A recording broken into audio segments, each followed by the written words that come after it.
Assalamu alaikum everybody and welcome to the Y Factor today on the 17th of May 2012.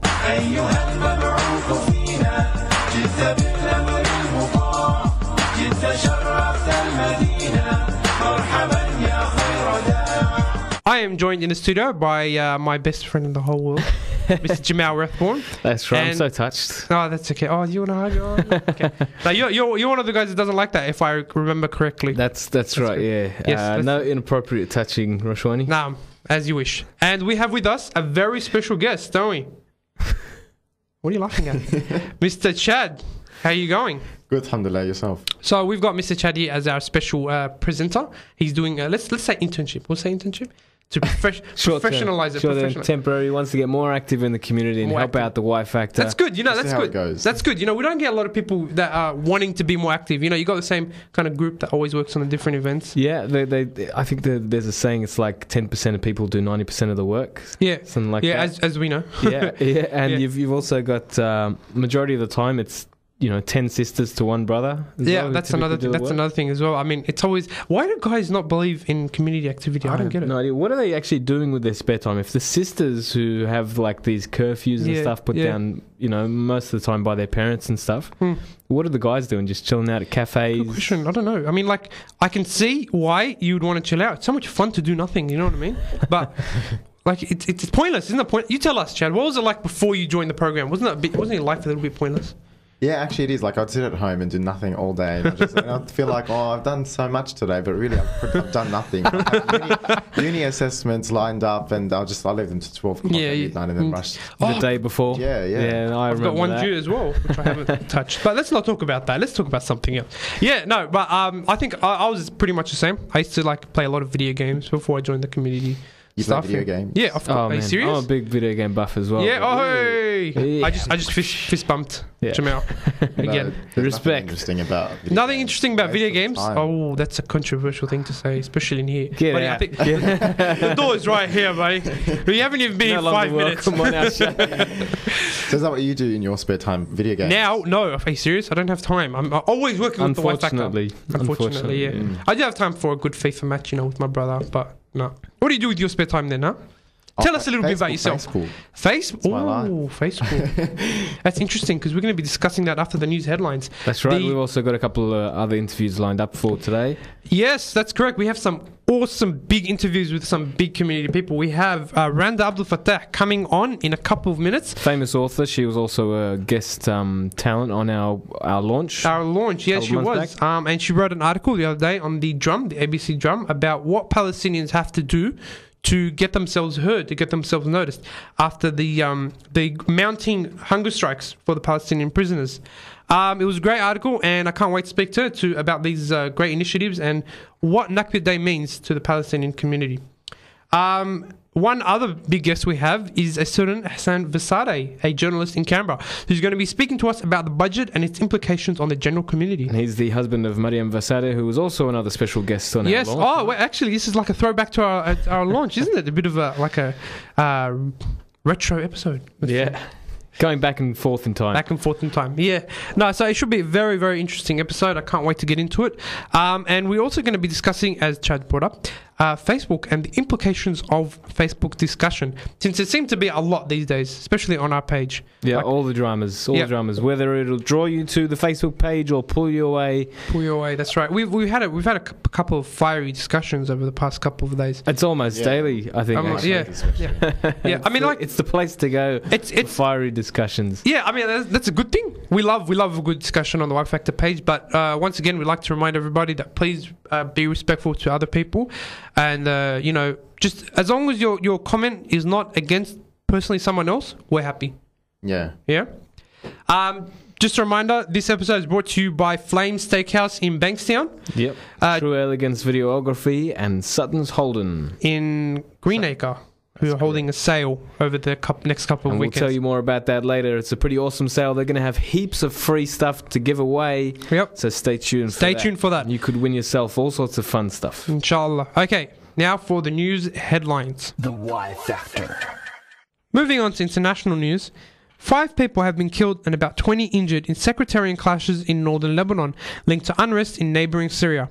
The fighting in the city of Tripoli was between Alawi supporters of Syrian President Bashar al-Assad and Sunnis who backed the Syrian opposition. The violence erupted over the weekend after Sunni cleric Shadi al-Mulawi was arrested on terrorism charges. In Palestine, Palestinian prisoners in Israeli jails have agreed to end a mass hunger strike which has been going on for more than 2 months. More than 1,500 Palestinians have been refusing food to demand an improvement in conditions. Under a deal, Israel conditionally agreed not to renew detentions without charge, which had been a key grievance. In Syria, at least 20 people have been killed by Syrian security forces in the northwestern town of Khan Sheikhoun during a visit by UN observers.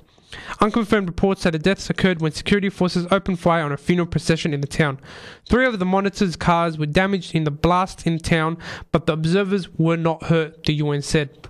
In Greece, against a backdrop of division, despondency and despair, debt-stricken Greeks head back to the polls next month amid fears the new election will do the very thing it is supposed to stop, hasten the country's economic collapse and exit from the Eurozone.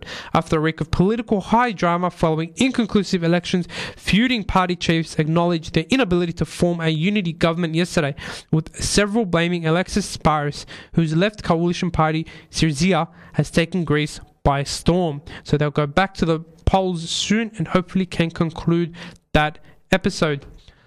Finally, in a sternly worded memo, the European Union Foreign Affairs Council has criticised Israel's practice of evicting Palestinians and demolishing their houses in East Jerusalem, making changes to their residency status and preventing cultural, economic, social and political activities. The Council said it was threatening to make a two-state solution impossible. Israel was quick to reject the EU statement, saying it was based on a partial, biased and one-sided depiction of realities on the ground. In local news, Craig Thompson has been cleared of almost all allegations of dodgy election funding following an investigation by the Australian Electoral Commission. But there will still be demands for him to use his address to Parliament next week to explain why his old union, the Health Services Union, spent a significant sum on his political ambitions. Staying with the HSU, the Health Services Union East Branch has asked the Industrial Court of New South Wales to urgently hear its application for an administrator to take control of its affairs. In a directions hearing before Justice Roger Boland this morning, the HSU East Branch said the applications should be heard before similar proceedings go underway in the federal court. Asylum seekers branded security threats by the Australian Security Intelligence Organisation has been involved in a spate of suicide attempts inside the nation's detention network. 2 Tamils, given adverse assessment by the ASIO, have attempted to kill themselves at a detention centre in Melbourne's north in the past month, one of them twice. A third man stood screaming with an electrical cord clutched in one hand late on Sunday at the same spot where a friend had swung by the neck until he almost died 3 nights earlier. There's been a drug bust in southwestern Sydney. 2 people have been charged after police seized ice, heroin and ecstasy worth $1.6 million in southwestern Sydney. The arrest came after strike force Andra was formed in February to investigate the supply of illicit drugs across southwestern Sydney suburbs. Following exhaustive inquiries, police arrested a 28-year-old man in a Lansville car park about 2 p.m. yesterday. Western Sydney is set for a new light rail system. Suburbs in Western Sydney could be connected by a light rail system after Parramatta City Council announced a $1 million study to kickstart the project. The proposed light rail line would improve access to Westmead, Parramatta City Centre, Macquarie Park and have links to the University of Western Sydney and Macquarie University. Finally, there have been calls to give casual workers annual leave. Former Deputy Prime Minister Brian Howe is launching his report into insecure work in Sydney today, which estimates that 40% of Australians are trapped in unstable jobs.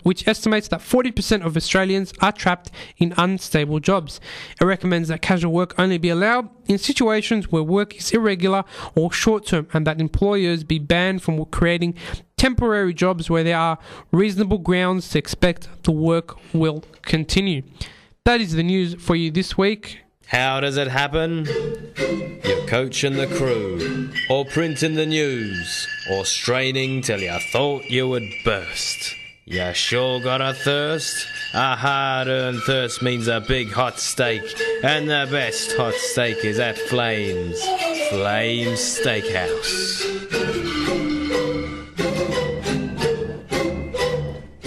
You'll know how it happens.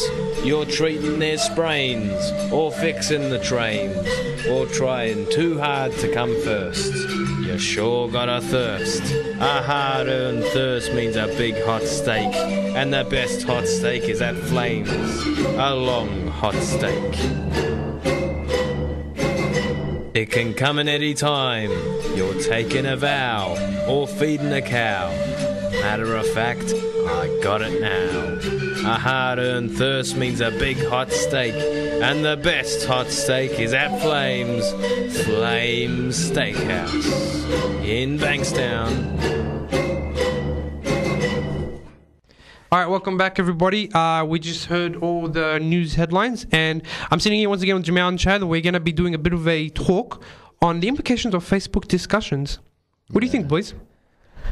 Facebook, it's a place where people can hide behind their character and really open up about things that they wouldn't normally say face to face. Even create imaginary characters. Like some people actually, you know, I could come up with a character named Mostafa and then start posting up about how you know.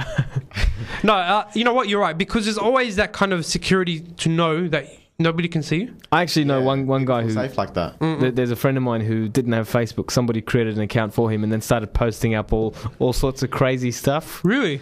Yeah. Was it like? Did he know? Was it making a joke? him out as gay, and you know that he liked all these you know, the Mardi Gras and all these different sorts of things. I think I know where you're going with that. Yeah. Okay. Fair enough. It's so easy to do that. It's so easy to download a picture off Facebook. And then make an account and use it as your profile. That's true. I mean, I didn't. Not giving any people ideas though. Yeah. Nah, obviously, we don't want that on the Y Factor page. I'll be honest. I have hacked into a friend of mine's, my best mate. That's not what you'd be honest about. He had. I didn't really hack him, and he had it open, and you know, he actually. His whole family started ringing him up as soon as I started. No, Jamel. I changed all sorts of things. I don't know if I should mention it on the air, but yeah, let's not go there. No, you know, that's started getting all these phone calls from overseas. Hold on. No, you know, that's a common thing. I mean, we always see, like, you know, funny pictures on the internet about how people have been hacked on the Apple Store, or they've been hacked somewhere, wherever.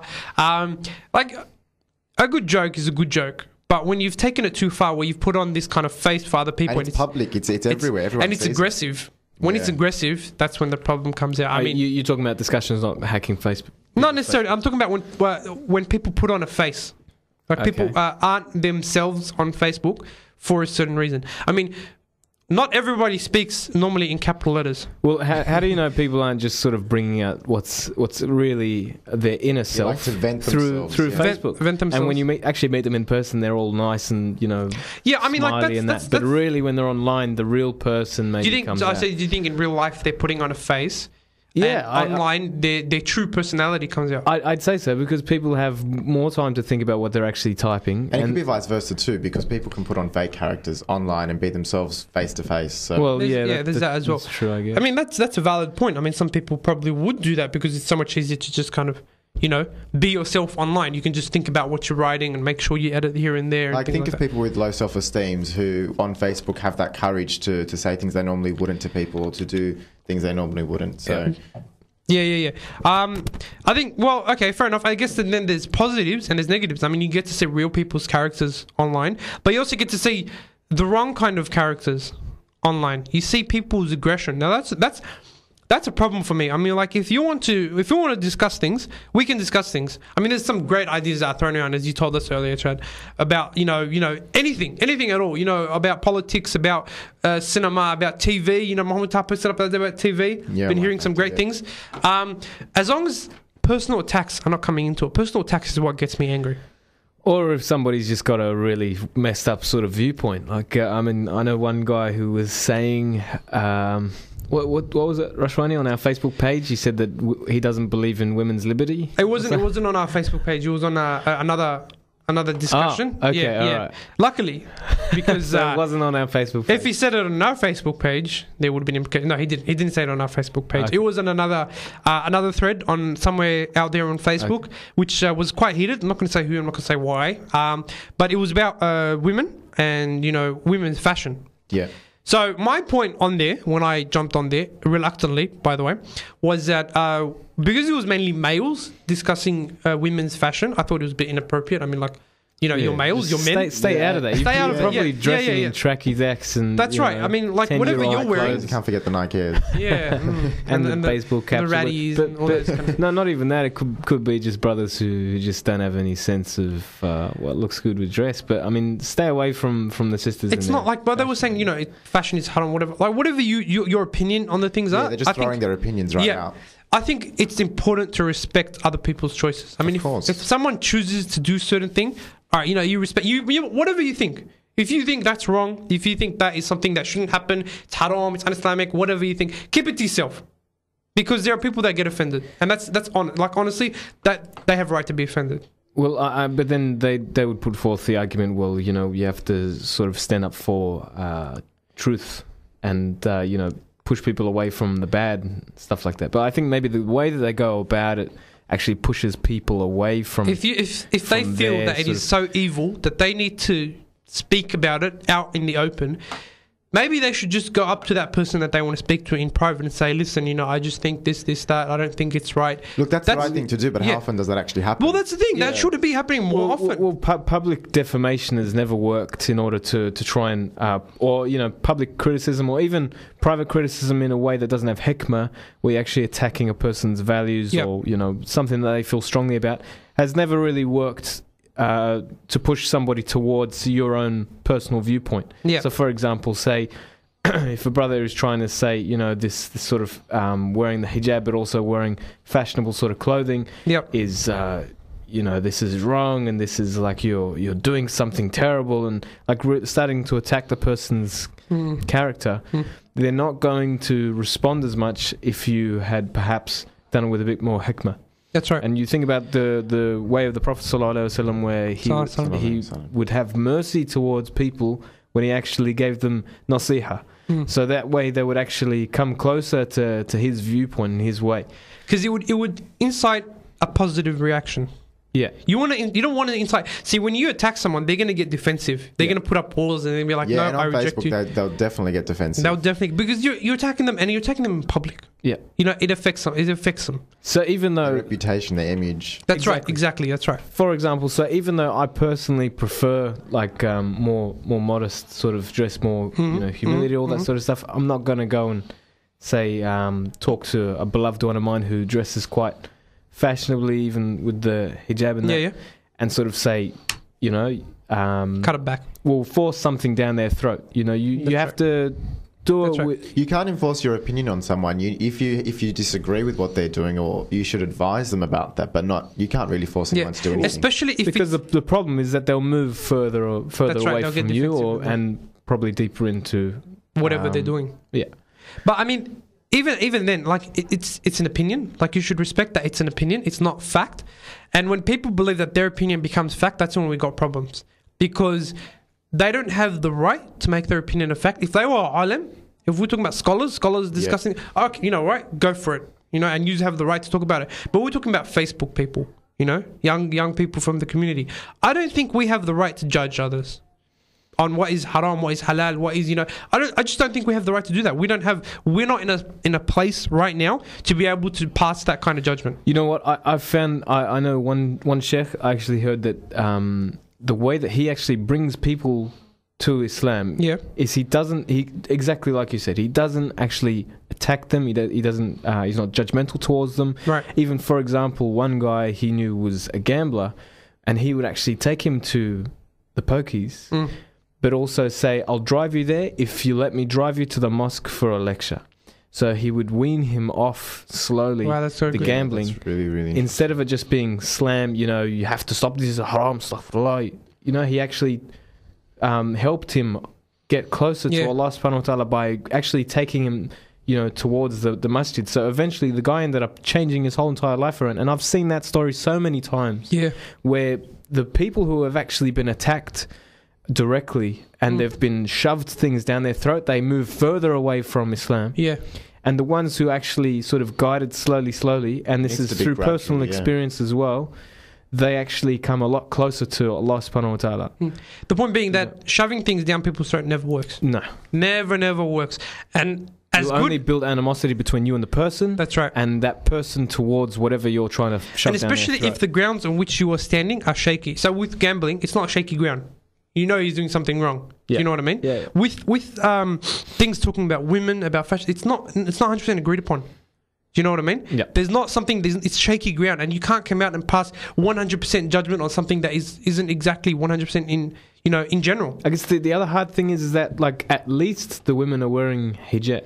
You know, Yeah, at least that's they're the thing. dressing modestly versus like a lot of brothers who never have to go through that experience. That's right. And a brother should not have the right to tell a woman how to wear the hijab. You've never worn a hijab. You don't know how to put on a hijab. How can you tell her that? That would be something up to other women to, and again, use hikmah in advising their That's own right. sisters. I mean, unless you can tell me that there was a step-by-step guide in some hadith on how to exactly wear a hijab, then I highly doubt any male is an expert in the hijab wearing process. But also, you have to consider the society that we live in. So it has a lot of impact, and it contributes heavily towards the way and why people dress that way and why they dress it up to an extent, or why they would apply themselves in a certain way. So That's correct. I mean, context is always important. I mean, modesty is the key when it comes to hijab, and it's not just in like wearing the scarf. You also like it's loose sort of clothing. The whole point is, you know, modesty. Exactly, and Yep. it's for the sake of Allah subhanahu wa ta'ala. You don't do it for your That's husband. another You point. don't do it It's for. between that person and Allah subhanahu wa ta'ala. It's not between that person and the Facebook people and you and whatever. It's between that person and Allah subhanahu wa ta'ala. It's not our place to be the middleman. yeah. Do you know what I mean? Because if somebody, for example, is praying for you, and they're not praying, like say, for example, I had a friend of mine who would only pray. Now, alhamdulillah, he's changed his life around. But beforehand, he used to only pray because one of his parents used to really push him to pray. Okay. And so okay, you can yeah. imagine he's just going, does the salat and leaves. Like there's nothing there. He's empty inside. He's not concentrating on Allah subhanahu wa ta'ala. He's not doing it for the right reasons. Yeah. And so how do you think Allah subhanahu wa ta'ala would actually view that sort of prayer? I mean, and the person who's sort of, forced what it I mean? upon them. It's not a true reflection of their belief. Exactly. If it's the same with accepting Islam. Like, I mean, when somebody becomes a Muslim, if they've been forced into it, this is why there's no compulsion in religion. Yeah. Allah subhanahu wa ta'ala says there's no compulsion in religion, is because if somebody accepts Islam through force, it's not going to actually be in their heart. And if it's not in your heart, if Islam is not in your heart, then like continue. You're not going to really have that proper deen. It's not gonna even exist. It's gonna be something flimsy. Okay, so compulsion in religion, that's another interesting point, because you got to look at also Islamic schools that have compulsory, prayer, compulsory fasting, and things like that. Well, I guess on that perspective, little kids are different to adults. Right. Because little kids, like, they don't really know any better. Okay, so you're talking about like shaping them. Yeah. Okay. That's a fair point. That's a fair point. Yeah. Maybe guiding would be a better word. I mean, still, you don't sort of force something down a kid onto a kid because they'll rebel. That's naturally what they're going to do. But you still have to sort of guide them. So I went to an Islamic. A lot of Islamic schools, but force their opinion of what it should be and how it should be, and that's actually I don't agree with that. Well, yeah, I mean, I went to an Islamic school. I didn't have any problems with that at all. Like it was just standard. You had to solely because you're a Muslim, you're praying to Allah subhanahu wa ta'ala. You had to do Quran classes because this is for your own benefit. Right. It was all sort of standard things. Like kids actually need these guidance. They need these classes. Otherwise, they're not going to do them. But when themselves. it comes to adults, I think the idea of guidance and things should come from your own. If you want guidance, you seek guidance. But if you're not, it shouldn't be forced upon you. Well, even then, I mean, I know in some cases where, say, you had some Muslims who were far away from the deen, but the way that they came close to Allah subhanahu wa ta'ala was through, say, friends or family who, normally friends who actually led by example. Oh, yeah. Yeah, you have to surround yourself by people that they didn't judge. That's the most important thing. They didn't judge their friends' actions, but they actually gave them nasiha now and then. They sort of talked to them through. So they wouldn't, if they knew their best friend was, say, going out drinking and clubbing and things like that, they wouldn't actually pass judgment on them. Question about that sort of stuff. Yeah, that's exactly. They wouldn't pass judgment. But they wouldn't encourage it either. Exactly. They wouldn't encourage it, but they'd also start taking them to some Islamic events. Yeah, see, that's a why don't you respectful come way with of me doing to it. whatever. You do it just kind of with It's gradual. with respect to that person and their choices. Yeah. Do you know what I mean? It's not about... See, that's the thing. On the other hand, I've spoken to some of the boys. Now, we all know that some of the community leaders like to scream in their lectures, right? Now, that's to me. That's not what I don't like. That I don't like to be screamed at. It's not something I'd like. But, and I've spoken to the sheikhs about it. I've spoken to some people about it. The idea is that you might not like it, but a lot of the boys they not kind of need it. Yeah, right? that's true. So the idea is that an approach to a person, if you think someone is doing something wrong, okay, the approach is just as important as the basis of what they're doing. Do you know what I mean? So if you approach them the wrong way, as we've seen so many times through Facebook, because people just they click and they just rage it or whatever, and they say things they obviously don't mean, then you're having a negative impact on them. You have to approach, if you feel that there's something wrong, you have to approach that person with that in mind. You have to approach a person, okay, this is the kind of person I'm dealing with. They need to be screamed at, okay, or they don't need to be screamed at. They need to be, just guided softly. That's the kind of thing that we have to take into account. A lot of community leaders do that. And I think people should start thinking about that when they comment on Facebook discussions. I still don't think that yelling for a khutbah is... no, some of the boys legitimately do need it. No, but some people say that they actually enjoy it. Yeah. When I the don't person yells... I don't understand, it's like a getting pumped kind of thing. Yeah. You get pumped, you get into it. It doesn't work. Obviously, it doesn't work on us. Personally, I think it would make more sense if the talk was actually something charismatic and inspiring, such as something like... See, that's your opinion, Jamel. I'm not going to force screaming down your throat. See what I mean? Legitimately, if it didn't work, they wouldn't keep doing it. Am I right? This is a strange example. Well, I don't know, bro. But I have a pet snake, and if you... Really? Yeah. He learns something. That's the second pet snake I've seen in Granville.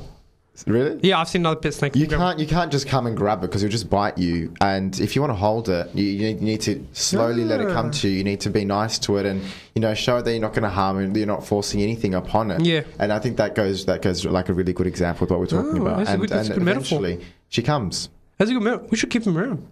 He's pretty good, eh? He's got a pet snake. He's in my book. You got a pet. What color is it? What color is it? It's a Bradley Python, so it's brick orange red. Can it kill you? Wow.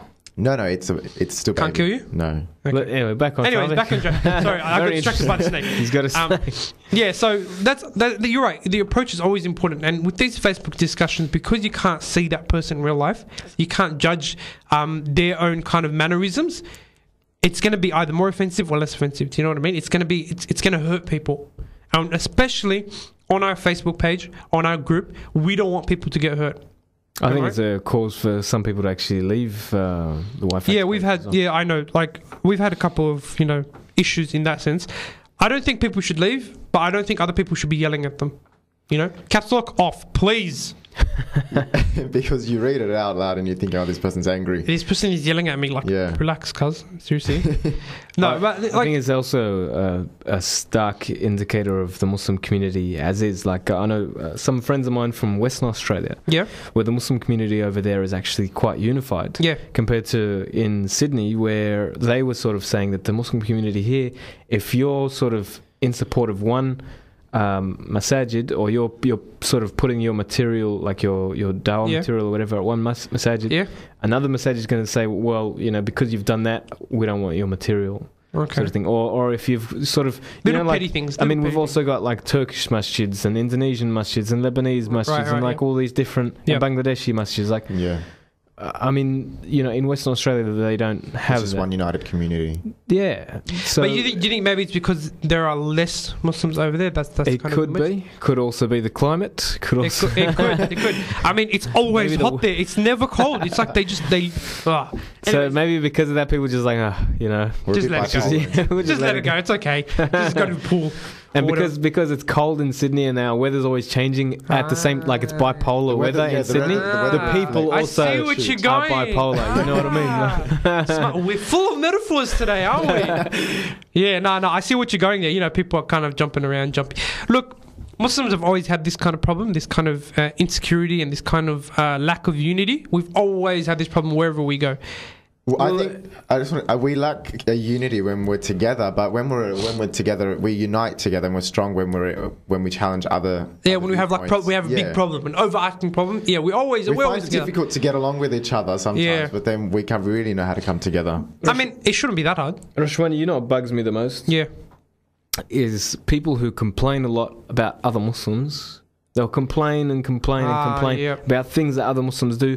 But when it comes to Muslims actually being attacked by the media or stuff, they'll silent. Nothing to say. Dead silent. They'll have nothing to say. Instead of putting all that energy and that hate that they have towards other Muslims towards people who are actually legitimately attacking Muslims based on no basis, on lies and things that actually, are exacerbated or whatever, they actually just go and complain about what Muslims are doing, or go and complain about Muslims who are actually doing good things. Well, that's what emerged in that discussion about the exhibit in which is a great dawah initiative. It is, and we agree with it. And if you don't agree with it, that's your opinion. You don't need to attack other people. Do you know what I mean? I mean, there's no need to attack other people if they're doing something good. Like exactly what you just said. There are people out there that are attacking our community as a whole that are not Muslim. On purpose. On purpose. We should deal with that. Instead of, attacking each other. Attacking each other, it's not going to achieve anything. It's not going to ever. And that's one of the things that I've noticed in a lot of the threads. Attacking each other doesn't actually, you're not going to achieve anything. You're not going to change that person's mind. Yeah. And you're not going to forge a new friendship. Exactly. It's sort of the same with... say there's Arabs love their politics, right? Yeah. Complain. But they do nothing about it. Exactly. No action is taken until, recently. I mean, how many decades did it take until there was an uprising? And it took Facebook. Let's be honest. It took Facebook to spark it. It's true, isn't it? It took Facebook. Well, and a common sort of... of course, and a common belief. But at the same time, instead of complaining about how things are done, you have to go out and actively try and change it. The reason why we're on the radio now is because we actively went out and tried to change... That is correct. ...something. I think, just a general reminder to finish off this discussion to everybody on the page, please... No personal attacks. We love all of you, and we love all the discussions. We love everything that comes out of your comments. Just not the personal attacks. Keep it, high quality comments. Keep it respectful, and it can grow and grow and grow, and we can all love each other. You're like a love fest. Now you're scaring me, Rashwani. No, why? I'm not even close to you. You're all the way over there. Anyways. That was a pretty interesting discussion, boys, wasn't it? Yeah, I hope people respond to it. We look forward to hearing people's responses on when we post it up on our Facebook page, as long as they don't yell at us. Caps lock off, please. Okay, so we're off to a break now. When we come back, we're going to be speaking to Randa Abdel-Fattah about Nakba Day and Palestinian initiatives. You've been listening to The Y Factor on 87.6 FM with special guest Sharif. Are you looking for a proper Jibban dedication? Look no further than True Elegance with Ibrahim Abdu. A proper powerhouse where it comes to jibbing. It can fulfill all your needs and make sure everybody at your wedding knows how much you actually love and cherish your husband or wife. True Elegance is the way to go. Filming, editing and beautifying videos specifically to be shown at your Muppets wedding. Find him on Facebook, search True Elegance for your own Jibban dedication. Just want live actor listeners to know that we're actually talking about love and dedication and not actual cheese. Assalamu alaikum, everybody. We're back in the studio with a very special guest on the phone. She was an author. She authored, was it 2 books, Randa? 6. 6? Yeah. 6 books. 6 on the way. And 6 on the way as well. Wow, mashallah. Inshallah. And she's a Palestinian activist, a big community presence. Miss Randa Abdel-Fattah. Yay! Round of applause. Thanks for having me, guys. Good. How are you going? Yeah, really good. I'm sort of very excited about the fact that the protest went on in Sydney yesterday and the result of that. And it seems to be, based on sort of the approaches I've had from different media organisations, finally a lot of interest in the Palestinian prisoner campaign. And so that's always a good sign. Yeah, the interest from the media resulted from a certain court case against that. They were trying to stop it for traffic reasons, I believe. Yeah, which was quite an extraordinary move because I do remember reading that most of the police brief in front of the Supreme Court in support of the application to try and delay the protest brought up quite a lot of material from previous years. So it seems to have been more of a sort of a concerted campaign. I mean, this is speculation, but just that there was more to it than meets the eye. And even if traffic was an issue, and we take it at face value, as the Supreme Court held, it would be as sort of ridiculous as asking Anzac Day celebrations to be delayed to another day. Yeah, I agree. Well, interesting that you say that they brought up past cases. We talking about, like, for example, the Max Brenner process that went on last year? I'm not sure. I'm not privy to what sort of cases they brought up, but I just remember reading that it was quite extraordinary that they seemed to be mounting sort of a case that had a lot more, baggage than the immediate issue at hand. So perhaps it was something about targeting the particular organisation. I mean, it's all speculation, but this is something that, Palestinian campaigners see time and time again, a lot of efforts to try and, stop their democratic right to raise their voices in support of Palestinians. Yeah. Well, it was a big voice last night. I heard that was a very big turnout. Did you go down, Randa? Well, the frustrating thing for me was that I had every intention of going down because it's actually across the road from my building, but then the timing was as opposed to 6 p.m. as originally planned, which meant that because of family commitments and the kids, I couldn't make it. Oh, right. I had a couple of friends that went down. They said it was amazing. I think it was close to a 500 people turnout. So, and there was a lot of media as well. The best thing about it was that I received an email because we're directly across from my building's directly across from the town hall. Yeah. I received an email that had been sent to every single person in this building, and I'm in a huge building, the Citibank Tower in Sydney. Oh, yeah? And it was an email that was basically cut and paste from a Herald Sun article, which alerted everybody to the protest. But the best part about that email, and I just remember silently cheering in my office, was that it said that the protest was loosely paraphrasing, commemorating or mourning the displacement of Palestinians in 1948. And I was speaking with an activist organisation in Melbourne, and we joked that all the money and effort that has been spent to try and raise awareness has done nothing as powerful as that giveaway line, because it would have gone out to all the office workers. It was a line that basically summed up why we were protesting, and it was fantastic to have that sort of coverage and awareness raising. Yeah. I mean, there's no such thing as bad publicity, right? Yeah, exactly. Yeah. Exactly. Yeah, no, it was excellent. But the protest itself was about the displacement of the Palestinians in 1948. What does that mean to the Palestinian community here in Sydney and all around the world? Look, a Nakba, the catastrophe, it has to start from there. And very often in the peace negotiations, the so-called peace negotiations, and in these, discussions about the way forward, the discussion is often bogged down, and the starting point is often represented as 1967, so the occupation. What the effect of that is to deny the atrocity that happened in 1948, the imposition and the imposition of a state upon another people's homeland, the 750,000 refugees that were created, and the crimes that were committed, in 1948 until 1967. The right of refugees to return to their lands is something that's protected by international law, and when we forget and we try to rub out that part of this ongoing struggle, that very important right is denied any oxygen, and that's why Palestinians around the world will not give up that right to return, and it is one of the sticking points in negotiations.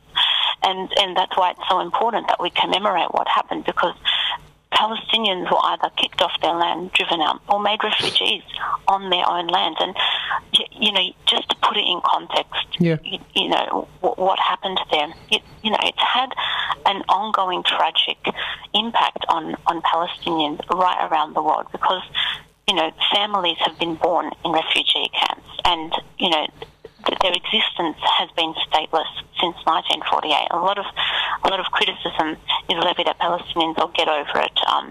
Give up your right to return, settle in other countries, and it's a clear denial of the crime that happened, which is that people were driven out of their homes, very often only carrying what they had on their back, not realizing that they wouldn't be returning.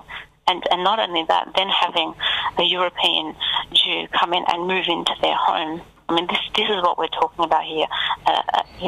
The imposition of another people on top of another person's homeland, in terms of villages being destroyed or being replaced with another population, and we're not going to forget that. Yeah, I mean, it's literally mass displacement, isn't it? Exactly, and yet Palestinians are being sort of preached to just forget about it and move on, and or the discussion only starts from 1967 and the Six-Day War, forgetting what happened to Palestinians in 1948. Right, so the Nakba Day specifically targets the 1948 displacement because, like you said, a lot of people forget about the fact that before 67, a lot happened. Yeah, and also, this is again, this struggle is about land, and when you look at the changes in the landscape from 1948 to 1967 and onwards, you can see the scale of dispossession. You can see the villages that have been destroyed and stolen. And I was in the West Bank in 2011, last year in April, and I was with a human rights activist, and she was showing me as we were driving along the way to Yafa, which is part of Israel now, and one of the most amazing but tragic places I've ever been to in my life. But she was showing me the sites, various agricultural sites where trees had been planted on top of Palestinian cemeteries, on top of Palestinian villages, and there were particular trees that were peppered throughout the landscape in the West Bank, which were known to have been planted on top of villages at that time, and sort of landmarks of destroyed villages. This is what we're talking about here. And to actually go back and realise that there were villages in 1948 that were either wiped out and destroyed or replaced with another population is something that we can't forget, and that's what the Nakba is about. Yeah, it's a real tragedy. I mean, I've never heard about that trees thing. That's a pretty harrowing. The fact that they've just replaced a whole village with plant. Well, it's basically trying to cover up the evidence, and but the thing is, then you would see remnants of the stone houses coming through the ground, and it's very obvious that it's not soil that virgin soil. It's the soil and the site of a village. Yeah. And it's a real struggle to bring that back. That struggle is epitomised by the Palestinian prisoners on hunger strike, something you wrote about recently for the ABC's Drum. Yeah, and I mean, it's something that honestly I have just been following it and just so angry by what's happening, and Palestinians around the world and in Palestine, the fury that we feel about this issue. And again, in 2011, when I visited, and I was running writing workshops in Ramallah and Jerusalem, and I'm not lying, every single person in my writing shop either knew somebody who was a prisoner in administrative detention, we'd call them detainees, or had a family member in administrative detention. When you say administrative detention, what's the difference between that and just a straight jail term? So administrative detention is when you are you are detained without charge. You are very often ignorant of the charges that have been laid against you. There's no trial or hearing, and of course, if you don't know what you've done wrong, you can't mount a defence. That's right. So in so many ways, in every way possible, it flouts international law. And so this is one of the problems. Another is that administrative detention is for a maximum of 6 months, but then it can be renewed, and it can be renewed again in an arbitrary way. Again, you don't know why you have been imprisoned, and the two prisoners who have recently caused all this controversy in the media. Their administrative detention was renewed time and time again, and this is one of the issues and the gross injustice that Palestinian prisoners face. Another thing is just so it's not only the fact of administrative detention and the circumstances surrounding it, but also the treatment of Palestinians whilst they're in administrative detention, so denying family visitation rights. And in fact, an Israeli human rights activist yesterday morning, I was listening on the radio, was saying how Israeli prisoners are given different privileges. They can see family members, they can touch family members, whereas Palestinian prisoners can't even hug their family. And so, I met one of my husband's cousins last year who had spent several years in jail when he was younger Yeah. because he had he'd assaulted an Israeli soldier, and he actually was still very proud of that. But the stories he told us, he said that the food was inedible. That it was well known that the Israelis, and they were usually Israeli criminals, would prepare the food. They would spit in the food. The Palestinians would simply refuse to eat the food and wait for family to try and bring them something to eat. Yeah. I mean, the stories that he told me was quite clearly a situation that you would not expect to happen in the so-called only democracy in the Middle East.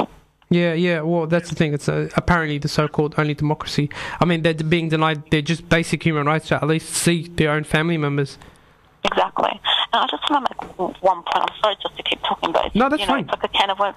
But one of the things that frustrates me, and when you look at all the comments that were, a lot of the comments that I got in response to my article on the drum, there's this constant, sort of accusation of, why should we always focus on the Palestinian struggle? There are tragedies happening in Africa and Asia and all around the world where people are dying in greater numbers and suffering far more. And this is such a frustrating argument that people mount, because to support the Palestinian struggle is not to deny the struggles of others, and indeed no other group is put to that test, that in order to draw attention to your plight, you must draw attention to the plight of and campaign for every other, people who are suffering, and yet we are put to that test. Secondly, if we don't stand up and voice our support for the Palestinians, then who will? Somebody has to. And the third point is what I find really frustrating when people say, why wouldn't you would go and would you prefer to live in an Arab dictatorship or Israel? This constant comparison to the autocratic, rotten governments in the Middle East as a way of propping up the credibility of Israel. I find it very funny that in order to justify your credibility, you would compare yourself with an autocratic repressive regime. In fact, I find that undermines your argument. You would rather compare yourself to a civilized and democratic state and use that as a yardstick rather than a repressive autocratic state. And so again, I find that a very distorted logic, and it's quite frustrating to constantly come up against these sorts of illogical arguments. It's strange that we have to defending the Palestinians. You know what I mean? I mean, these people they denied their basic human rights, and they're sent to jail for no apparent reason, and they're basically starving themselves. And we have to stand here and protect them. We have to defend them. I find that quite ridiculous. Yeah, exactly. And your drum article kind of dealt with that a little bit. Also dealt with the fact that it has barely brought up any attention. I mean, only until recently. They've been going for 70 plus days, haven't they? Yeah, well, the collective hunger strike commenced on, I think, April 17, 2012, Palestinian Prisoners' Day, and there's been almost, a stony silence by the media and the world's leaders. And as I said in the article, I had always idealistically thought that something, as non-violent and as dramatic as a hunger strike would surely elicit the support and outcry from a civilized and caring government, or an interested media at least. Yeah. And yet I suppose it's not surprising, but this dogged silence has been something that we really need to draw attention to, the hypocrisy of it. It's less surprising, more disappointing to think that, these people are doing basically everything within their power and they're still being ignored. Yeah, exactly. And I think one of the comments was very frustrating when somebody said it would be more powerful for one Palestinian to go on hunger strike rather than 2,000, because, you can't sort of divvy out your sympathy to so many people. And I found that very symptomatic, again, of the way people are constantly preaching to Palestinians about how to go about campaigning and defending their rights.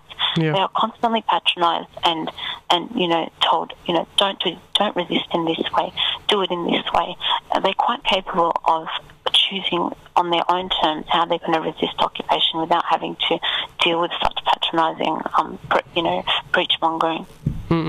I agree. It's a strange situation because they're in such a desperate situation. They're in such a desperate times, and people are still finding problems with their approaches. I mean, that's ridiculous. What more could they possibly do? Exactly. That's what I was. That's what's so frustrating. What more can you do, short of hunger strikes and this sort of non-violent resistance? Yeah. But you know what? The tide is definitely turning, and if we're going to ask what more you can do and what's effective, then it's the boycott, divestment, sanctions movement, which has been, you're onto a good thing when the resistance to it is so heated, and it surely has really, raised a lot of criticism by Israelis, not just in Israel but around the world, who are incensed by this campaign because it works, because it is finally something that seems to really be causing a lot of agitation, and that's when you're onto a good thing. It's not just something that's supported by Palestinians, it's because the international community and civil communities can do it. Everyone can get involved. I mean, that's the thing. Everybody can get involved. It's a massive campaign that spans the whole world. I mean, you've got universities in the UK, in the US, in Europe, and even over here, we're starting up with SJP all over the place. It's an amazing campaign, and I think everybody should get involved with it. Unfortunately, I'm going to have to cut the interview short because we're running out of time. It was amazing speaking to Randa. Thank you very much for coming on the show. We highly appreciate it. Oh, thank you so much for having me. Inshallah. Your books are coming out very soon in June and July. We'll hopefully be speaking to you before then. Inshallah. Okay, then. We'll see you then. Assalamu alaikum. Okay. Alaikum salam. The Y Factor. Assalamu alaikum, people. We are back in the studio. We have a very special guest with us today, Mr. Ehssan Veiszadeh. Yay! Woo! Mr. Ehssan, I do believe that you are a very important journalist in Canberra. Is that correct? I wouldn't say very important, but I am a journalist in Canberra. I work in the press gallery in the Parliament in Canberra. So there's about something like 180 journalists and support staff that work in that area inside Parliament itself. Wow. And I'm one of them. Wow. And there was a pretty big event that was discussed this week. The release of the budget, isn't that right? That's right. Last week on Tuesday night at 7:30, Treasurer Wayne Swan delivered his budget for the 2012-13 financial year, which I was lucky enough to report on. And we've seen since then all the media coverage has been basically on that aftermath.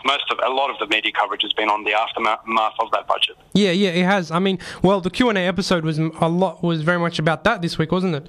That's right, yeah. Well, we saw Tony Abbott give his budget reply earlier this week, and he really didn't give much details on what his government will do in reply to it. And we also saw Joe Hockey, who's the Shadow Treasurer, give his budget reply today. It was just finished, actually. So it's interesting because we're looking at the main theme of the budget was spreading the mining boom, the benefits of the mining boom to ordinary Australians, to specifically lower and middle income earners.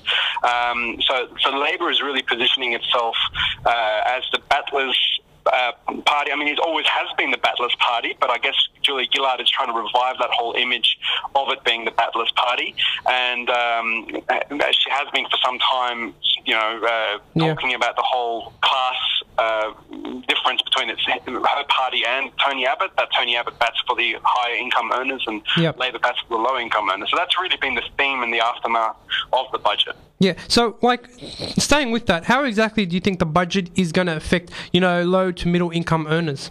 Well, it's going to have a big impact, actually, because pretty much in the next month, or actually already, parents have been receiving payments from the government as a result of this budget. So parents with kids in primary school and high school are receiving cash payments, and this is, according to the government, just so that they can, meet the increasing expenses of school and fees and things like that. But the opposition has criticised the government for basically trying to bribe the electorate by winning their votes. Is it like a one-off payment or like a continuous payment?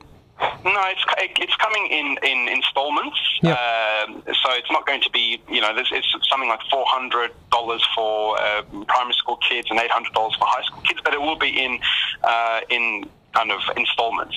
The opposition has said that this is, this money can be spent anywhere, because the thing about it is you will get the money paid into your account if you have kids in school, but you don't have to prove that money is going to be spent on those kids. Fees. Okay, I get what you mean. So basically, people are just receiving a bonus for having kids in schools. That's right. So that's one thing. The tax-free threshold has been increased as well, which means previously, if you were getting paid something like $8,000, you weren't paying any tax, but now I think it's been increased to something like $16,000 a year. So that might affect some of your listeners. Yep. So that's an immediate impact as well that you'll be feeling. Superannuation. Superannuants have been hit, actually.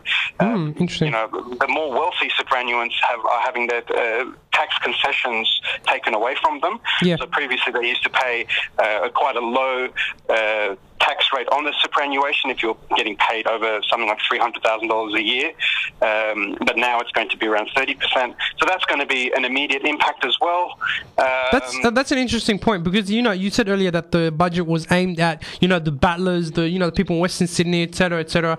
Do you think in trying to tempt those people to support her, she is doing something good, or do you follow on with the opposition's view that the money could be spent better? You can always make the point that the money can be spent better rather than giving cash handouts to people. You can always make that point. But the problem from the opposition's point of view is that the opposition under the Howard government, paid a $5,000 bonus, over $5,000 bonus for people having children, the baby bonus. For them to say that the government is trying to win votes is a little bit rich, because that bonus was actually coined the plasma bonus, because people were saying, you're getting this money paid, you can spend it on your plasma TV, you can spend it on the poker, you can spend it on anything you want, right? Yeah. So they make that criticism, but they've been guilty of this kind of thing themselves. Of course, the money can be spent in other areas, but a lot of Australians are going through very difficult financial times. Yeah. The economy is not as strong as a lot of people are saying it is. And this budget, I have to sympathise with this budget, because the whole idea of spreading the benefits of the mining boom, I think, is a good idea, because Australia's economy right now is very patchy. The parts relating to the mining industry are doing very, very strongly, and the parts not related to the mining industry, like the retail sector, are actually suffering and not doing very well at all. And the problem with that is, when you have a two-speed economy, that's called a two-speed economy, when you have that situation, you have inflation being pushed up by the strong parts of the economy, which affects the other, ordinary people like you and me, who are not benefiting from high wages or high employment in the mining sector. And this kind of stops the RBA from doing its job. Doesn't really stop it, but it restricts it in a way, because it can't really give interest rate cuts when inflation is still quite high. It's like a double-edged sword. We're gaining and we're losing at the same time. Exactly. So in some ways, it's a good thing to be doing this. I mean, the government is paying for a lot of for all of these. Basically, it's saying that it's paying for these payments and tax cuts through the carbon tax and the mining resources rent tax, which come into effect from July. These are obviously measures that are taking money from the mining industry, which is booming, and trying to spread it across the economy. So I have to sympathise with that, definitely. Yeah, I know. I mean, we always discuss the fact that the mining industry is basically let off the hook because it hasn't paid a lot of tax until relatively recently. Do you think that, because looking at the SMH and the polls online is a pretty negative view for the budget, do you know why people are kind of rejecting it? Well, I personally would take a cautionary approach to those polls on websites like Sydney Morning Herald. Yeah. First of all, the sample size is quite small. There's a specific target. There's a specific section of the community that goes to those websites.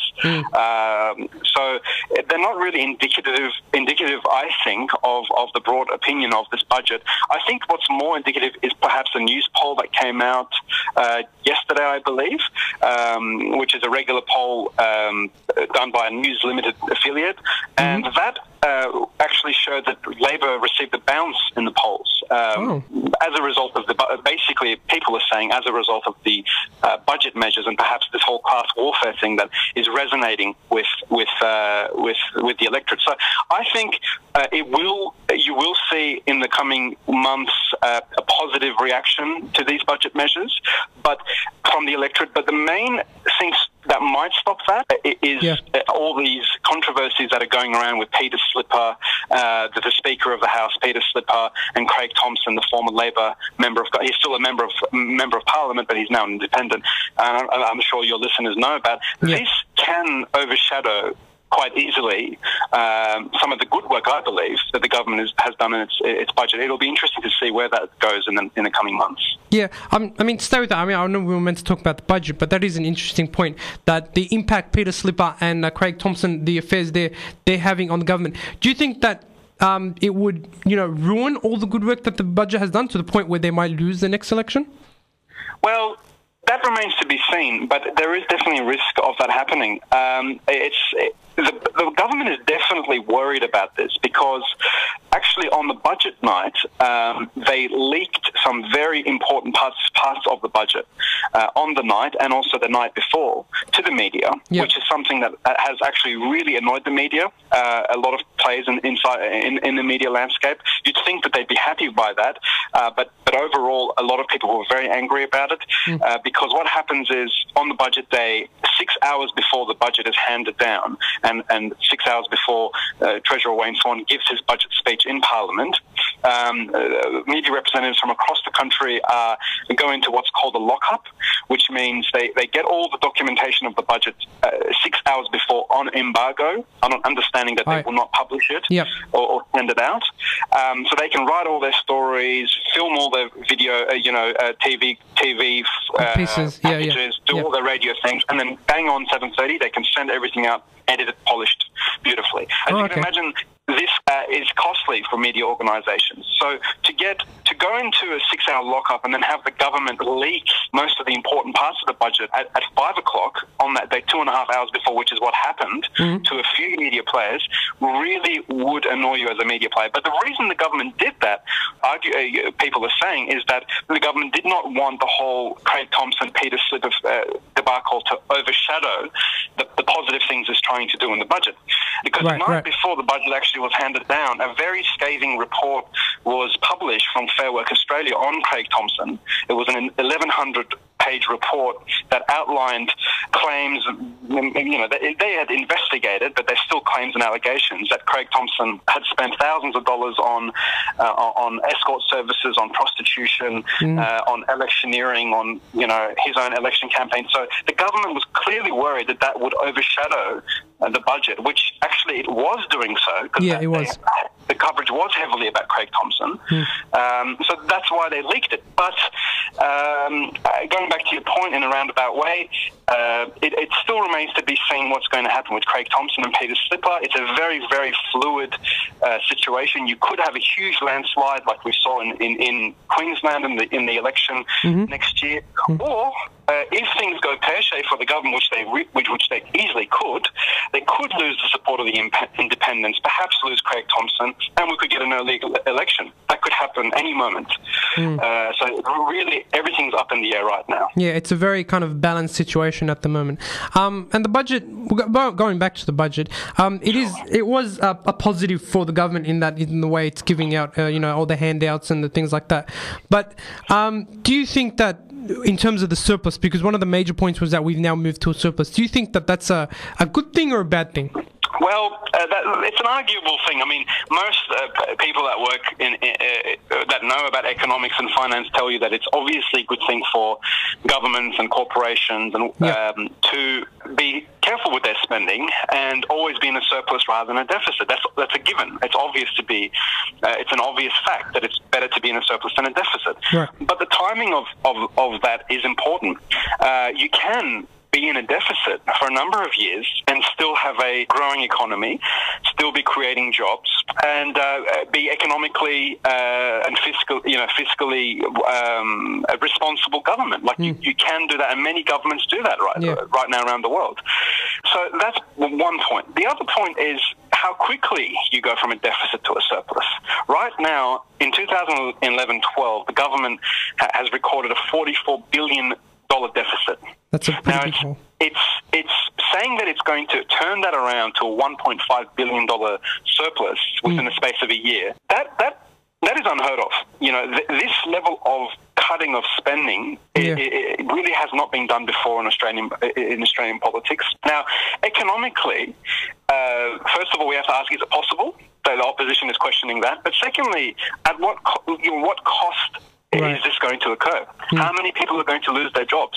Well, the government says around over 3,000 public servants are going to lose their jobs. The increase to foreign aid that the government had previously promised is going to be deferred for a number of years. Tax cuts that were otherwise expected are not going to happen.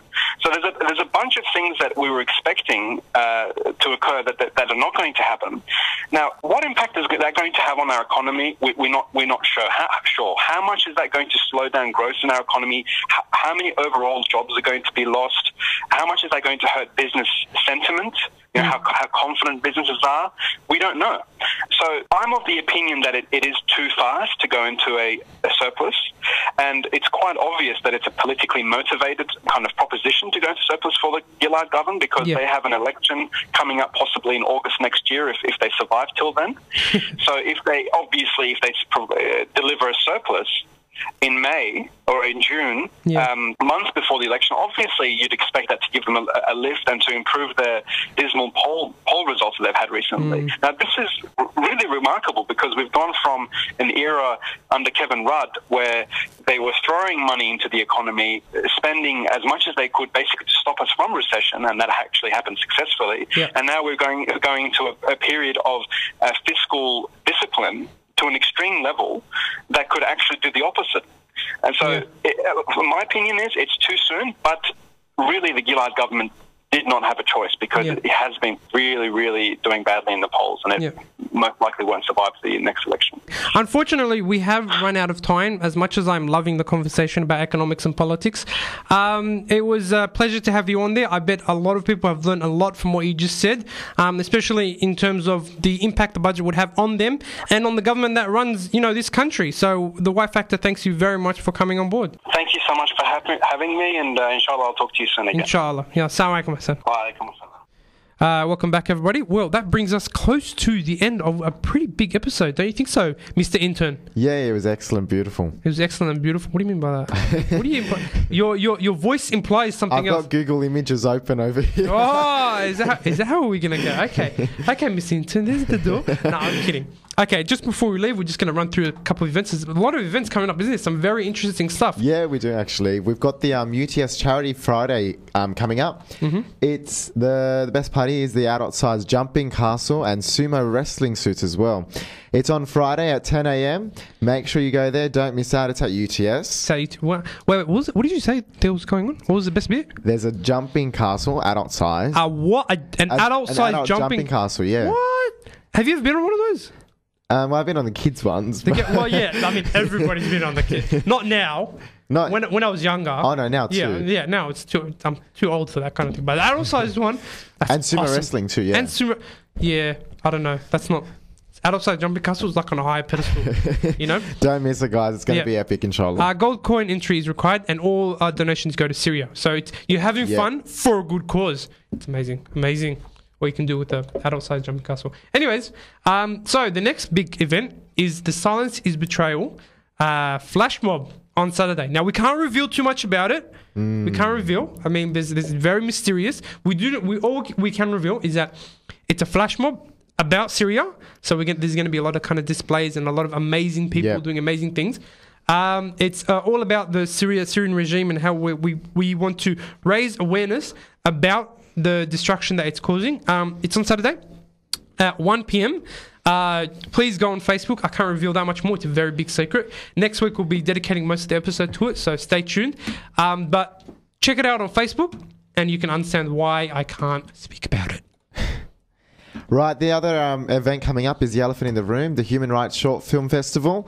That's at the Bankstown Arts Centre at 5 Olympic Parade, Bankstown, on Saturday at 7 p.m. Yep. 7 p.m. So it's a night of discussion, stimulation and fun, watching an array of short films made by local filmmakers. Sounds interesting, doesn't it? Very. Okay, so the last event this week is Sydney Writers Film Festival. Subject and self, Muslim Women's Writers Talk. Can a writer determine her own expression? The event asks. A diverse panel of Muslim women discuss self-determination and the critical process of writing. That includes our guest on our show today, Miss Randa Abdel-Fattah, Eugene Flynn, Samah Hadid, and Nazrin Mahutichi Husseini. Sorry if I said that wrong. They examine the process of freeing themselves from stifling expectations often placed upon Muslim women in the arts at Kasula Powerhouse. And it's at 2 p.m. on Sunday afternoon. Sounds interesting, doesn't it? Looking forward to that, yeah. Yep. So that's all the events this week. Pretty packed out week, hasn't it? Yeah, very packed out. How did it feel, Chad, to be the first ever intern on the Y Factor? Very privileged. Very privileged? Yeah. Aw, you said we might keep you on after all. Anyways, listeners, it's been a very interesting episode. Please leave all your comments on the Y Factor page where we'll be putting up the episode. I know some of you may have some gripes, especially about the Facebook discussion that we had. Yeah, we want to hear what you think. Yep, put it up and inshallah we'll hear from you very soon. Assalamu alaikum wa rahmatullahi wa barakatuh.